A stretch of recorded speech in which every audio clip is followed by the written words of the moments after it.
સરસ મજાના ધોરણ 3ના ફરી એક નવા વિડીયોમાં આપ સૌ વિદ્યાર્થી મિત્રોનું સ્વાગત છે।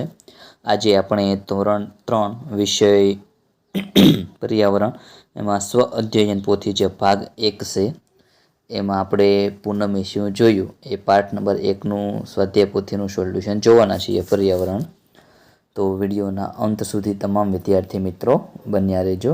આપણે શરૂઆત કરીએ પૂનમે શું જોયું તો નીચેના પ્રશ્નોના જવાબ માગ્યા પ્રમાણે આપવાના છે આપણે। તો શરૂઆત કરી દઈએ એટલે આપણે મોડું ન થાય કે નીચેના પ્રશ્નોના જવાબ માગ્યા પ્રમાણે આપો। તો તમે જોયેલા હોય તેવા પાંખોવાળા 3 પ્રાણીના નામ। આપણે 3 નથી પણ જાજા લખ્યા છે। પતંગિયું, કાબર, મોર, ચકલી, કોયલ, કબૂતર અને વાણિયું જે અમારી ભાષામાં બાજુ ચોમાસામાં ઉડતા હોય એ જોવા મળે છે। પછી બીજું છે તમારા ઘરમાં જોવા મળતા તમારા કરતાં નાના 3 પ્રાણીઓના નામ લખો। તમારાથી નાના હોય વિદ્યાર્થી મિત્રો એ લખવાના છે। તો જો આપણા ઘરમાં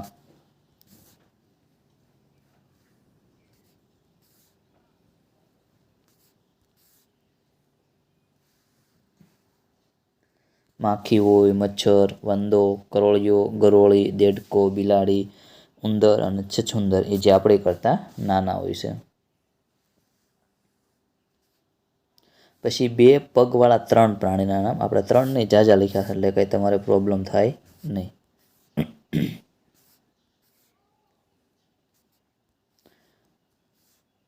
કે માનવી, વાંદરો, કબૂતર, મોર, કાંગારૂ, કાબર અને કાગડો બીજા ઘણા પ્રાણીઓ આપણે લઈ શકીએ।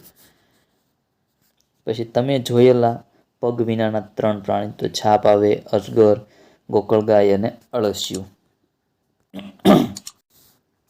પછી 4 પગથી વધુ પગ ધરાવતા હોય તેવા પ્રાણી 3 પ્રાણીઓના નામ લખવાના છે। તો કરોળિયો, ઓક્ટોપસ, કાનખજૂરો, ભરવાડ અને વીંછી। પછી 6થો પ્રશ્ન છે તમે જોયા હોય તેવા લાંબી પૂંછડીવાળા 3 પ્રાણીઓના નામ લખો। તો વાંદરો, ચિત્તો, કાંગારૂ, ભેંસ, ગાય અને બળદ। 7મો પ્રશ્ન છે તમારાથી ઊંચા હોય તેવા 3 પ્રાણીઓના નામ। તો ઊંટ, જીરાફ, હાથી, બળદ, ગાય, ભેંસ અને ઘોડો। પછી 8મો પ્રશ્ન તમે જોયેલા દિવાલ પર ચાલતા 3 પ્રાણીઓના નામ। તો કીડી, ખિચકોલી, કાચીડો, ગરોળી, મકોડા, કરોળિયો આ બધા જ પ્રાણીઓ જે છે એ દિવાલે ચાલતા હોય છે।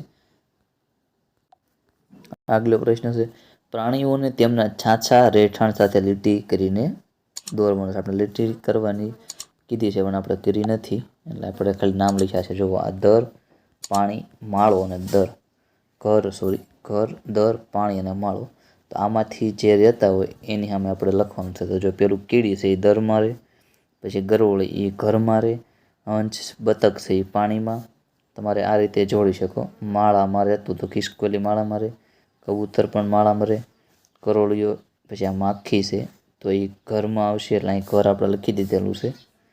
પછી મગર છે એ પાણીમાં રહે, અહીંયા કરોળિયો ઘરમાં હોય, ઉંદર દરમાં, માછલી પાણીમાં, દેડકો ઘરમાં અથવા પાણીમાં 2 ઠેકાણે જોવા મળે છે, કાગડો માળામાં। આ રીતે તમારે લખી દેવાનું। આગળનો પ્રશ્ન છે જોડકાના આધારે નીચેના પ્રશ્નોના જવાબ। જો પાણીમાં જ રહેતા હોય એવા પ્રાણી તો માછલી, દેડકો, કાચબો અને મગર અને માછલી। તો આમાં જોઈએ તો પાણીમાં મગર પાણીમાં ને બહાર 2 ઠેકાણે હોય છે, પાણીમાં જ ન રહે નકરા।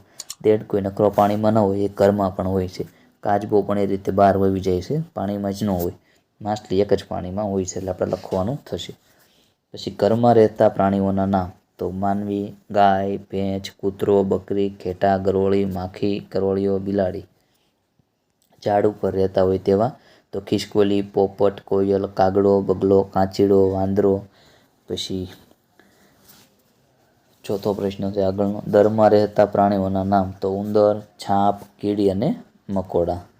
પછી પ્રશ્ન 4 છે નીચે કેટલાક પ્રાણીઓના ચિત્રો આપ્યા છે તેમાં મનગમતા રંગો પૂરી અને એનું નામ લખવાનું છે।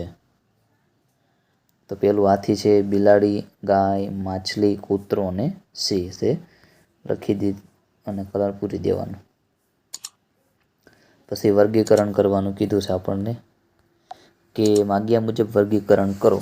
તો ઉડતા હોય તેવા પ્રાણી, દિવાલ પર ચાલતા હોય તેવા પ્રાણી, છીંગડા હોય તેવા પ્રાણી. તો ઉડતા હોય એમાં કાબર, ચકલી, કબૂતર અને માખી.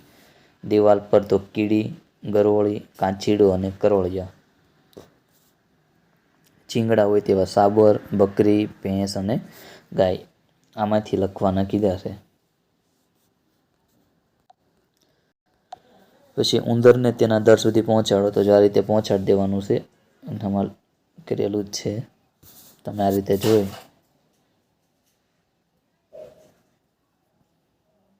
આમાં માલ્યું જવાનું છે એટલે તમે ઘરે પહોંચી જશો. ચિત્ર આવ્યું છે પૂરું કરવાનું છે. જો પ્રાણીના ચિત્ર પર લીટીઓ પર પેન્સિલ કૂટો. લાની પર પેન્સિલ આપણે કૂટવાની આદિથી. હવે વચ્ચેની ઊભી લીટીથી કાગળને વાળો. એટલે અહીંથી આ કાગળને આમ વાળી દેવાનું આ સાઈડ. પછી વાળેલા કાગળની પાછળની બાજુથી ઊંધી પેન્સિલ કે અંગૂઠા વડેથી હળવેથી ઘસો. ત્યારબાદ વાળેલા કાગળને પાછો સીધો કરવાનો અને ચિત્ર જે આપ્યું એની પાસે પાછું પેન્સિલ કૂટી દેવાની.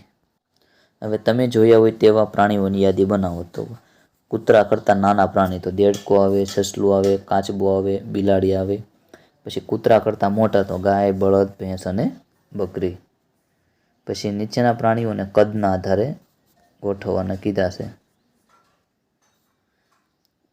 સૌથી નાની માખી આવે, પછી કરોળિયો, ત્રીજા ક્રમે ઉંદર, ચોથા ક્રમે આપણે કાચબોય આવે અને સસલું આવે, પણ આપણે સસલું લીધું છે. પછી પાંચમા ક્રમે કાચબો, છઠ્ઠા ક્રમે બકરી, સાતમા સાબર અને આઠમા બળદ ગાય અને પછી નવમાં ઊંટ આપણે લઈ જશું. પછી એના ચડતા ક્રમમાં તો માખી, કરોળિયો, ઉંદર, સસલું, કાચબો, બકરી, સાબર, ગાય અને ઊંટ. પછી નીચે આપેલા ચિત્રમાં એકથી વધુ પ્રાણીઓ ભેળસેળ થઈ ગયા છે. તેમને ઓળખી તેમના નામ લખો. તો જો અહીંયા કૂતરો, અહીંયા ઘોડો, બકરી, ભૂંડ, ગાય, ઘેટું, બિલાડી, આટલા પ્રાણી છે. વધે એ તમારે ગોતવાના. પછી અહીંયા લખી દેવાના ઘોડો, બિલાડી, ગાય, ઘેટું, કૂતરો, ભૂંડ, શિયાળ, બકરી. આ રીતનો સરસ મજાનો પાઠ છે. પૂનમે શું જોયું એનું સંપૂર્ણ આપણે સોલ્યુશન જોયું. તો વિડીયો અહીં પૂર્ણ કરીએ છીએ. હવે મળશું નેક્સ્ટ વિડીયોમાં. જો વિડીયો ગમે તો લાઇક, શેર અને સબસ્ક્રાઈબ કરવાનું ભૂલતા નહીં. હવે મળીએ બીજા વિડીયોમાં.